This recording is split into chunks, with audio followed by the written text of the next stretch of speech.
বাংলা ছবির স্বর্ণযুগের প্রতিভাময়ী অভিনেত্রীদের মধ্যে তিনি একজন। নাম ললিতা চ্যাটার্জি।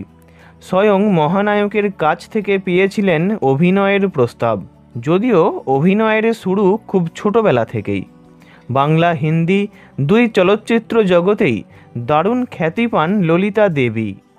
সকলেই তাঁর রূপ, অভিনয় এবং ব্যক্তিত্বেও মুগ্ধ ছিল। 1937 সালের 12 সেপ্টেম্বর জন্ম হয় তাঁর। মাত্র 4 বছর বয়সেই মাকে হারান তিনি। বাবার নাম কালীচরণ চট্টোপাধ্যায়। ললিতার আসল নাম রুনু। মাত্র 8 বছর বয়সেই অনন্যা ছবিতে প্রথমবার অভিনয় করেন। ছবিতে তাকে দেখা যায় কানন দেবীর ছোটবেলার ভূমিকায়। ওই ছবির কাহিনী লিখেছিলেন সুজাতা ছদ্মনামে তাঁর দিদি কল্যাণী। 7 ভাই বোনের মধ্যে ললিতা ছিলেন সবার ছোট।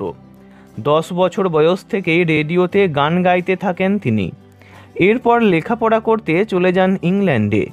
ফিরে আসার পর 14-15 বছর বয়সেই তাঁর বিয়ে হয়ে যায় সমু মুখোপাধ্যায়ের সঙ্গে। 2 পুত্র সন্তানও হয়। তবে তাঁর বড় ছেলে প্রদীপ খুব কম বয়সেই মারা যান। সংসার করার পরও তিনি প্রাইভেটে লেখাপড়া চালিয়ে গেছেন। লেখাপড়ায় বরাবরই ভালো ছাত্রী ছিলেন তিনি। অভিনেত্রী কাবেরী বসু তাঁর দাদা অজিতের স্ত্রী, অর্থাৎ কাবেরী বসু সম্পর্কে ললিতার বৌদি।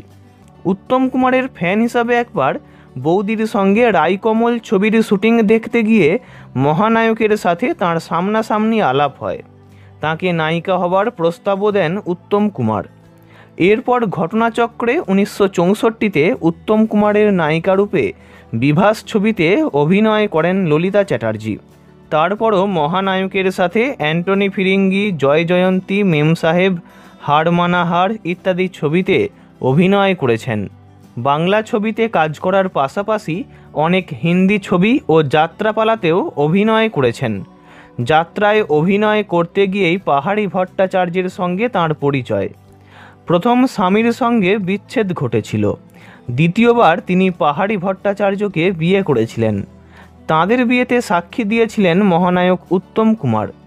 তবে এই দাম্পত্য একসময় ভেঙে যায়। এরপর লিভ ইন সম্পর্কে জড়িয়েছিলেন ললিতা চ্যাটার্জি। শেষ জীবনে শূন্য অঙ্ক, ইচ্ছে, জোনাকি ইত্যাদি অনেক ছবিতেই কাজ করেছেন। 2018 সালের 9ই মে প্রয়াত হন তিনি।